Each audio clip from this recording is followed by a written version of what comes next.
Hello friends, welcome back to my channel. So in this video we will study about the principle of absorption spectroscopy and the absorption laws and somewhat about molar absorptivity. So let us first begin with the principle of absorption spectroscopy. So let me write here the principle. So I have written here the principle. So friends, see this, that it is not a big principle, it is very small principle, but here I have to explain. So I have written complete lines. It is said that when a beam of electromagnetic radiations is passed through a substance, the radiation can be absorbed or transmitted, right? वो radiation absorb भी हो सकती है और transmit भी हो सकती है depending upon the wavelength of radiation, but that how much wavelength is there and on what the thing is, the wavelength is dependent upon the frequency of the radiation. So as we know that C is equal to nu lambda, so or we can say that nu is equal to C by lambda. So here the wavelength is dependent upon the frequency of the radiation, and this absorption or transmission, it also depends upon the molecular structure of the substance, right? And when the absorption will take place, if absorption takes place, this will lead to the increase in energy of the molecule. Absorption होने से क्या होगा, energy जो है वो molecule के अंदर चली जाएगी, तो मॉलिक्यूल की खुद की एनर्जी क्या हो जाएगी, बढ़ जाएगी, इंक्रीज हो जाएगी. सो इससे क्या होगा, एनर्जी जो है that is inversely proportional to the wavelength of the molecule. जितनी कम वेवलेंथ होगी उतनी ज़्यादा एनर्जी एब्जॉर्ब होगी. ये बात हमने याद रखनी है. Energy is like E is equal to H nu और E is H C by lambda. ये सारा कुछ मैंने पिछली वीडियो में डिस्कस कर दिया है. जो मॉलिक्यूलर स्पेक्ट्रोस्कोपी की वीडियोस हैं फिजिकल केमिस्ट्री की, आप वहाँ से जाके देख सकते हैं इंट्रोडक्शन की वीडियोस, राइट. सो हमने वहाँ पे भी पढ़ा था that E is inversely proportional to wavelength. So absorption will that energy is inversely proportional to wavelength, and if absorption is there, it will increase the energy of the molecule, and this increase in energy will lead to electronic excitation of the molecule. Means electrons will be excited. So what does it mean that electrons are excited? Electrons excite होने का simple मतलब यही है कि electron जो है, electrons are raised to higher energy levels. So ये higher energy levels में चले जाएंगे, मतलब अपना एनर्जी लेवल चेंज करेंगे. हमने मॉलिक्यूलर स्पेक्ट्रोस्कोपी में पढ़ा कि देखो, अगर थोड़ी सी एनर्जी इंक्रीज हो रही है तो उससे उसका वाइब्रेशनल या फिर रोटेशनल एनर्जी ही चेंज होगी. पर लेकिन अगर बहुत ज़्यादा हाई एनर्जी की रेडिएशंस है, लाइक अल्ट्रा वायलेट या फिर विजिबल रेडिएशंस हैं, तो वो क्या करेंगी, इलेक्ट्रॉन्स को हायर एनर्जी में ही एक्साइट कर देंगे. सो यहाँ पर हमें ये बात देखने की ज़रूरत है कि हमारे पास एनर्जी एब्जॉर्ब हो रही है. यही हमारा प्रिंसिपल है कि एनर्जी एब्जॉर्ब होगी तो उससे एक्साइटेशंस होगी तो उससे क्या होगा, हमारे पास जो है स्ट्रक्चर डिटर्मिन हो जाएगा कंपाउंड का, राइट. अब ये जो जितनी एनर्जी उसने एब्जॉर्ब करी है कंपाउंड ने, उसको हम चेक करेंगे तो हमारे पास स्ट्रक्चर आ जाता है. वो चेक करते कैसे हैं, हमारे पास एक स्पेक्ट्रोफोटोमीटर होता है, उसकी भी मैंने फोटो दे दी है पिछली वीडियोस में. बट लेकिन हमें पता कैसे चलता है that a record of the amount of radiation absorbed और transmitted by a given sample as a function of wavelength of radiation is called absorption spectrum. Absorption spectrum यही चीज़ होती है. So let me write the definition here. So friends देखो, अब जो भी radiation absorb होगी या ट्रांसमिट होगी, उसको जब हमने एक सैंपल के हिसाब से एक फ्लो चार्ट में रिकॉर्ड कर लिया, एक चार्ट पेपर पर रिकॉर्ड कर लिया, तो उस चार्ट को हम क्या कहते हैं, एब्सॉर्प्शन स्पेक्ट्रम. उसी को ही हम स्टडी करके कंपाउंड का फॉर्मूला डिटरमिन कर सकते हैं. सो ये डेफिनेशन आपको आनी चाहिए, what is absorption spectrum. So after this we will study the absorption laws. So let me write the absorption laws first. So friends, absorption laws discuss करने से पहले मैं आपके साथ डिस्कस करूंगा the definition of ultraviolet spectroscopy. अगर आपको ये नहीं पता होगी तो आप चैप्टर कैसे करोगे, राइट. सो यूवी स्पेक्ट्रोस्कोपी में होता क्या है, it involves the measurement of absorption of light.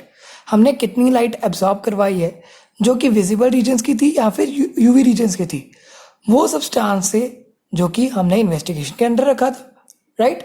So अगर सब्सटेंस ने विजिबल रीजन वाली लाइट को एब्जॉर्ब किया, सो दैट विल बी, उसकी वेवलेंथ रेंज कितनी होगी, 400 से लेके 800 नैनोमीटर तक। अगर उसने यूवी लाइट को एब्जॉर्ब किया तो उसकी रेंज, वेवलेंथ रेंज कितनी होगी, 200 से लेकर 400 नैनोमीटर तक। तो इन रेंजेस के अंदर अगर एक सब्सटेंस ने लाइट को एब्जॉर्ब करा है, so that is a substance that is considered under UV spectroscopy. उसका हम स्ट्रक्चर यूवी स्पेक्ट्रोस्कोपी के साथ डिस्कवर कर सकते हैं, right.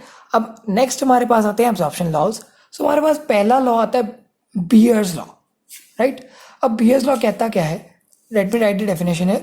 When a beam of monochromatic light, जब भी एक मोनोक्रोमेटिक लाइट आएगी, मोनोक्रोमेटिक लाइट, आपको पता ही मोनोक्रोमेटिक लाइट क्या होती है, जिसके पास सिर्फ एक ही प्लेन में एक ही फ्रीक्वेंसी की वाइब्रेशंस होती हैं। मोनोक्रोमेटिक लाइट जो है जब पास कराएंगे, is passed through a substance. So ये आपको मैं यहाँ पर लिख लिख के क्यों करवा रहा हूँ, बिकॉज ये हमें याद करना है, ये बहुत इंपॉर्टेंट है। When a beam of monochromatic light is passed through a substance that is dispersed in a non absorbing solvent.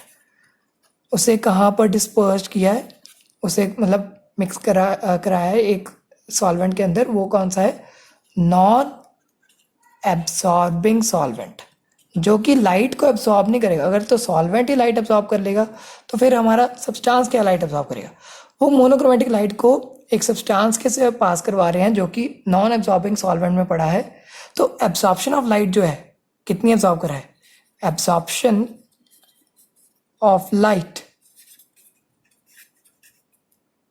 वो क्या है, is directly proportional to the molar concentration of substance, कि वो कितनी लाइट एब्जॉर्ब कर रहा है, जितनी उसकी मोलर कंसेंट्रेशन होगी। मोलर कंसेंट्रेशन क्या होता है, molar concentration is the molarity. So means absorption जितनी होगी it is directly proportional to the concentration, जो कि हमारे पास मोलैरिटी है। सेकंड है लैम्बर्ट का लॉ। सो ये भी सेम है, लैम्बर्ट्स लॉ भी बहुत इजी है।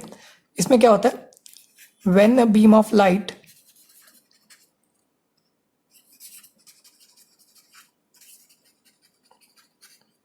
मोनोक्रोमेटिक लाइट की बीम हम पास कराएंगे, is passed through a substance, एक सब्सटेंस से हम पास करवा रहे हैं जो कि डिस्पर्स्ड होगा non aqueous non absorbing solvent में। तो ये मैं यहाँ पर नहीं लिख रहा, through a substance, the absorption of light, the absorption of light is directly proportional to, so मैं यहाँ पर साइन नहीं डालता, पूरा लिख देता हूँ, डायरेक्टली प्रोपोर्शनल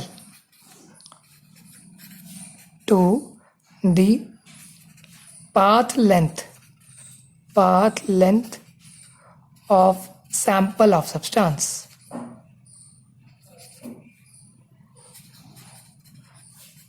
कि वो सब्सटेंस की पाथ लेंथ कितनी थी, कितनी दूर वो पड़ा था, उसके डायरेक्टली प्रोपोर्शनल होगी absorption of light.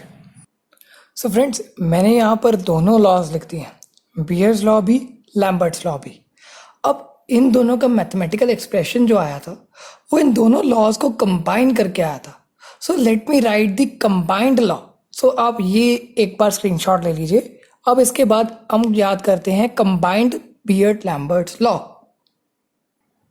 So combined beard Lambert law क्या बना, the absorption of light, the absorption of light at a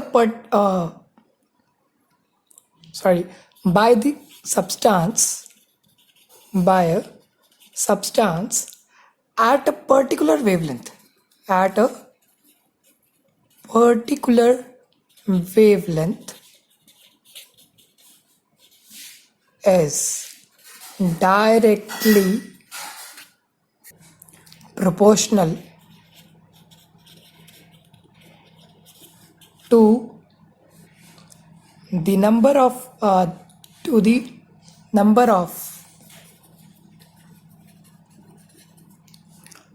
molecules of the substance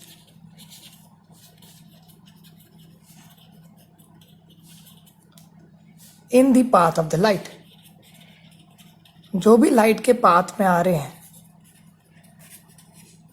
उन मॉलिक्यूल्स को के डायरेक्टली प्रोपोर्शनल होगी वेवलेंथ, जो एब्जॉर्प्शन ऑफ लाइट होगी कि लाइट कितनी एब्जॉर्ब हुई है, that is directly proportional to the number of molecules of substance in the path of the light. So अगर हम बियर्ड लॉ का एक्सप्रेशन देखें, so what was the expression? So we can make an expression here that is log I naught by I. So यहाँ पर मैं आई not को ले सकता हूँ इंटेंसिटी ऑफ इंसिडेंट लाइट. ये हमारी आई नॉट क्या है? Intensity of incident light, right, जो कि हमारी लाइट आई. ओके, और ये जो आई है that is intensity of transmitted light, कि लाइट कितनी ट्रांसमिट हुई. सो इन दोनों को अगर इनकी रेशियो निकाला जाए तो ये हमारा जो एक्सप्रेशन बनता है दैट इज नोन एज एब्सॉर्बेंस. इसे क्या कहते हैं? एब्सॉर्बेंस. सो यही हमने पढ़ा था that absorption of light is directly proportional to the concentration of the absorbing substance. ये हमें बियर्स लॉ में पढ़ा. So let me write here Beer's law. And हमने लैम्बर्ट्स लॉ में क्या पढ़ा? दैट एब्जॉर्बेंस और absorption of light is directly proportional to the path length of the substance. So path length वाला ये जो था that was Lambert's law. So I can write here Lambert's law. अब इन दोनों को कंबाइन करेंगे बियर्ड लैम्बर्ट लॉ को, तो हमारे पास क्या एक्सप्रेशन बनेगा? So our expression will become as that absorbance log I naught by I is directly proportional to C and L. So it is Beer-Lambert law. अब यहाँ पर डायरेक्टली प्रोपोर्शनल को sign हटाने के लिए मैं एक कांस्टेंट लगा दूंगा that is epsilon. So it is equal to epsilon CL. So this is our Beer-Lambert's law. This epsilon is known as proportionality constant and it is known as molar absorptivity. It is called as molar absorptivity. Molar absorptivity के दो और names हैं. It can be named as molar extinction coefficient or it can also be simply known as extinction coefficient. So इसे हम extinction coefficient भी कहते हैं. So I can explain molar absorptivity on the next page. So let me write here the definition.